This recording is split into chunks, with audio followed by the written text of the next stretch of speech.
You all right there? So this is not looking good for me. I do the cooking. She's looking after the 75 children. It's fine. Hi, I'm Donal, and welcome to the channel. I've been creating easy meals that make your life a little bit easier in the kitchen for over 10 years now. But this channel is all about a little slice of our family life and home cooking. I'll be showing you how to get the most out of your kitchen to next level your dishes for maximum flavor. So stick around, hit that subscribe button, and let's get cooking. Guys, today we are talking meal prep. Now, it's not my most beautiful way of cooking, but it is one way that makes sure that I have all the ingredients to hand when it comes to dinner time without the fuss. So follow me to the fridge.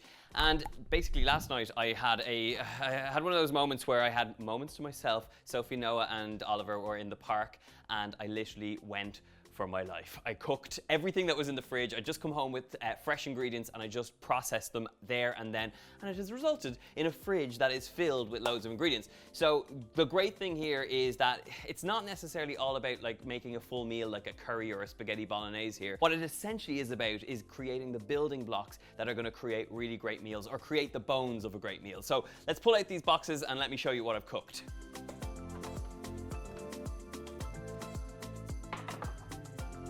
Now, it looks like a lot of food, and it is a lot of food, but it only took me about an hour and 30 minutes to prep up the majority of this. And what I like to do when it's not a full meal or when I haven't cooked out like a spaghetti bolognese or a curry or whatever it is, I like to use this as an assembly opportunity for a meal that is basically put into a bowl, what I like to call dinner bowls. So welcome to this edition of Dinner Bowls, which is a new segment I'm apparently introducing to the channel. So dinner bowls consist of adding all the different ingredients in, tossing it with a little bit of dressing or adding a splodge of like a spiced yogurt or something. And essentially what you get left with is dinner that does look appealing and doesn't look like a collection of leftovers. So we're going to attempt to build this dinner bowl with what I've prepped. I have no idea how that's going to come together, but you'll have to bear with me. Now, before we do build this dinner bowl, let's dive in and see what I've actually prepped. Half of the stuff I've actually forgotten. Some of it I've eaten from already. But this first box is what I had for dinner last night, actually. This is roast sweet potatoes. Now, the method to make these sweet potatoes is very simple. You just bake your sweet potatoes in the oven. I like to coat them with a little bit of salt before they go in. If you have them wet after you've washed them, a little rub of salt will give you these kind of nice salty skins. They don't go crispy, but they will bake off beautifully. Once it is tender, I take it out of the oven, split them in half, add a little bit of butter, a little bit of za'atar, and a little bit of spiced honey, stick them back into the oven, mash all that into the flesh a little bit so it kind of exposes it. You're gonna bake it for another like 15-20 minutes, and essentially you get these gorgeous little sweet potato boats that are full of spice, full of beautiful butter, and are basically golden when it comes to dinner time. So let's talk about the pulses, because I have a whole host of different ingredients here. Quinoa is a really great bulk ingredient. I normally keep all my like store cupboard ingredients. As you can see, there's barely anything in there now because I used quite a lot of it last night, but quinoa, it'll keep in jars for ages, and the beauty of this is it's super easy to cook. You could even cook it in a slow cooker if you wanted to be lazy about it. 1 part quinoa, 2 parts water, boil it until the water is absorbed, and until, a good little tip is until that little white, I don't know what it's called, but it's the little white bit that exposes itself out of the grain. So that's how you know your quinoa is done. You can season it, you could cook it out in chicken stock or vegetable stock if you want, but I just do it in water and a little bit of salt, and you have something that will bulk out your meals for the entire week, and it's highly nutritious as well. Speaking of bulking out your meals, another great grain that I use is some pearl barley. Exactly the same method, but it does take a little bit longer to cook out. So you cook it a little bit lower and a little bit slower, and the way you know it's cooked is to taste it. You really just gotta make sure that it's tender. It will keep in the fridge for about 5 days, just like the quinoa. So as you can see, I have a lot of grains to get through, so we'll definitely be using that in one of the bowls. Okay, what else have we got? Some chickpeas. As you can see, a lot of chickpeas. Now, I've gotten into the habit of soaking my chickpeas. Normally I would have cheated a little bit and just got tinned chickpeas, but if you're kind of doing a lot of regular home cooking, chickpeas that are dried are the way forward because you get a lot more bang for your buck. You also get to control just how cooked they are. So if you like them a little bit more firm, you cook for less time. If you like them a little more soft, you can cook them for longer. The beauty of this is that you get quite a lot of chickpeas. As you can see, I've got 2 barrels of them here, and one of these will go into a nice hummus with some tahini, some toasted cumin, a little bit of lemon juice, blitz it in the food processor, and you have a big batch of hummus. And the other one I like to keep because I'll add them into bowls just like the one we're gonna make. So I'm gonna keep a lot of these for salads and for popping into soups, or even better, a little trick that I do is to roast them on a baking tray with some salt and pepper and a little bit of oil, and they go crispy and nuggety, and they're kind of like a protein-packed crouton that you can pop over soups and salads. So it's a really good little trick. Right, in this resealable container is a whole pile of carrots. I've got this nice section of multicolored carrots, and basically when I'm chopping away or I'm cooking away, what I like to do is chop up a whole load of carrots and cucumber.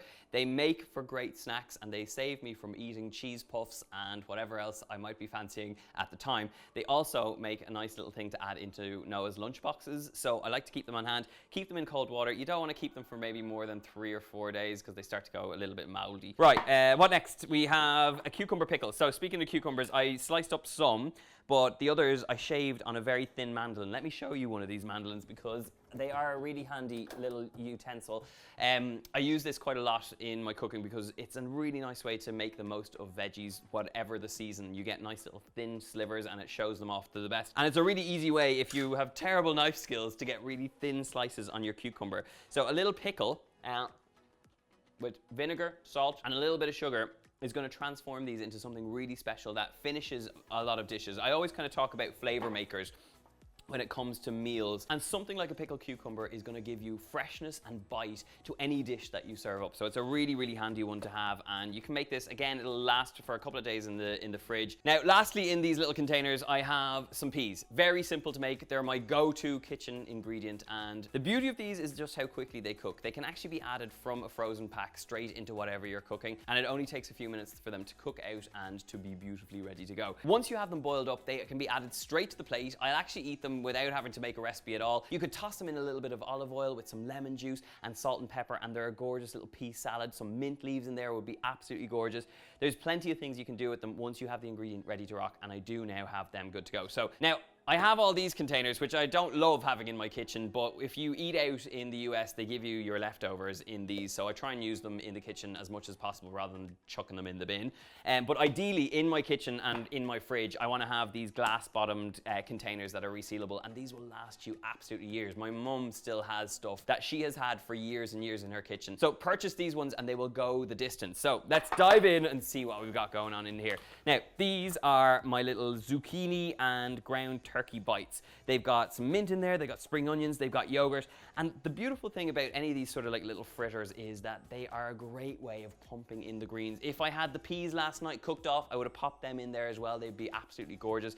But you know, the basis of this is an egg, a little bit of yogurt, salt and pepper, spring onion, lots of grated courgette, ground turkey or minced turkey or chicken or beef or pork, whatever you have to hand, and then you just fry them off until they're nice and golden, and make sure you season them really well. Let's dive into the next one. We've got some steamed carrots. While I'm cooking in the kitchen, I always have the steamer on for whatever veggies come in the door when I've come back from the supermarket.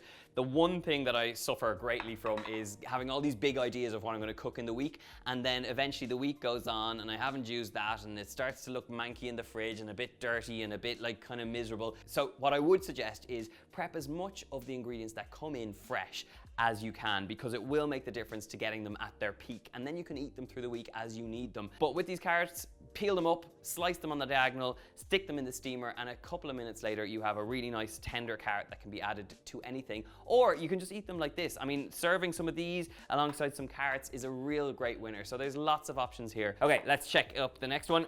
Nothing too exciting in this one, but just some steamed broccoli. So again, the carrots and the broccoli steamed up. These are great ways of making sure that you get your 5 a day. I like to have those veggies ready to go. It means that you kind of don't have the excuse not to add them in when you're making something, or even if you have made like a big pasta dish or something like that, you can still serve the veggies on the side and people can help themselves at the table. Okay, let's see what, I'm worried as to what's in here next. Oh, okay, so this is one that I actually did do some cooking. So normally when I do my meal prep is I kind of like center it around one big thing that I do cook, and like I batch cook. As you can see, we ate quite a lot of this last night, and I actually had some for lunch as well. But this is a chicken bolognese. So very simply made with some sweated down onions, lots and lots of garlic, as much as I could fit in.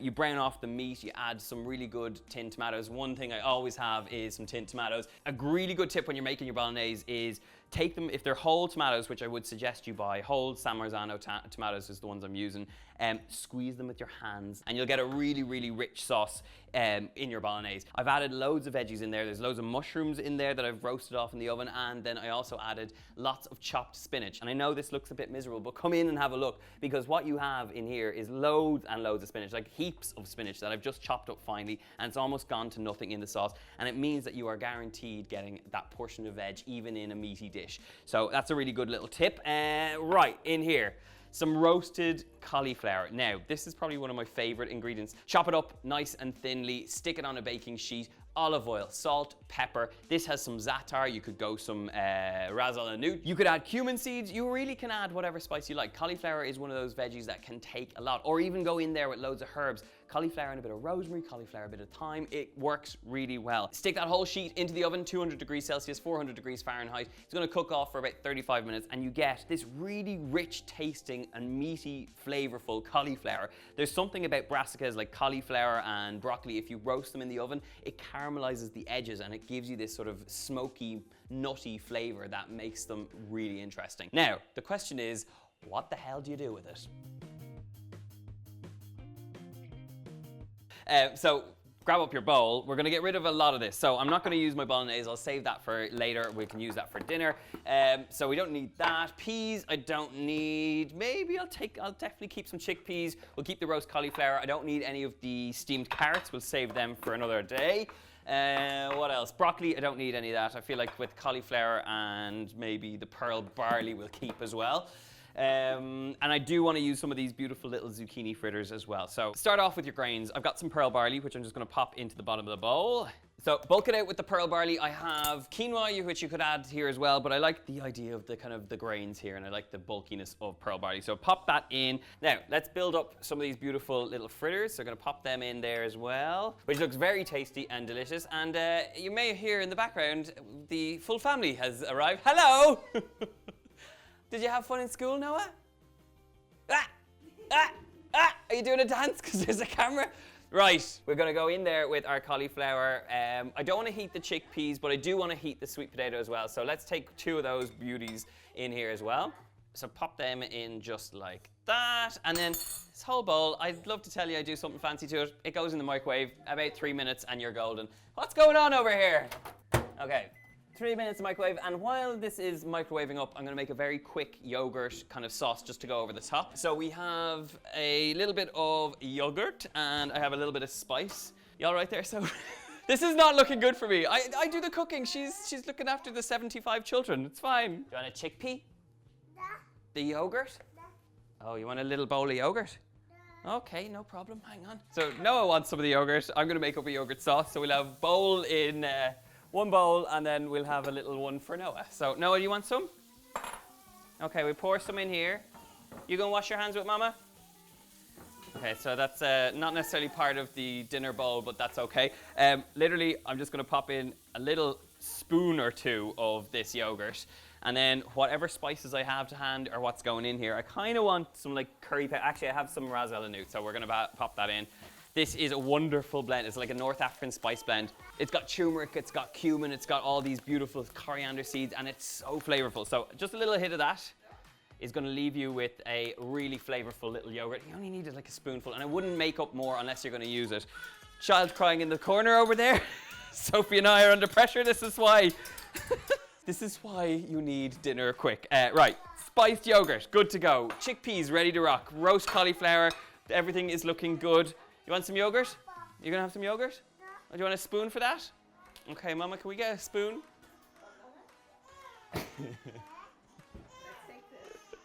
Okay, Mama, bye. Bye-bye, bye-bye. Straight out of the microwave. I'd love to tell you it was more exciting than that, but literally this is what you have. You've got the little fritters, you've got the pearl barley, you've got the sweet potato, and you've got your cauliflower. Now, it doesn't look like much right now, but this is where you get the moments to kind of elevate it a bit. So we want to hit it with a good dollop or a little drizzle of that little yogurt dressing. A little tahini would be gorgeous in here too, but you don't want too much more than that. I have some herbs in the fridge. So these are a little bit of washed coriander. So I'm just gonna pinch them off and just pop them in over the top. A little bit of pumpkin seed action over the top. Full of protein, full of great things. Add that straight over the top. You want some chickpeas? Yeah. Okay, here, have some chickpeas with your yogurt. Don't take the whole thing.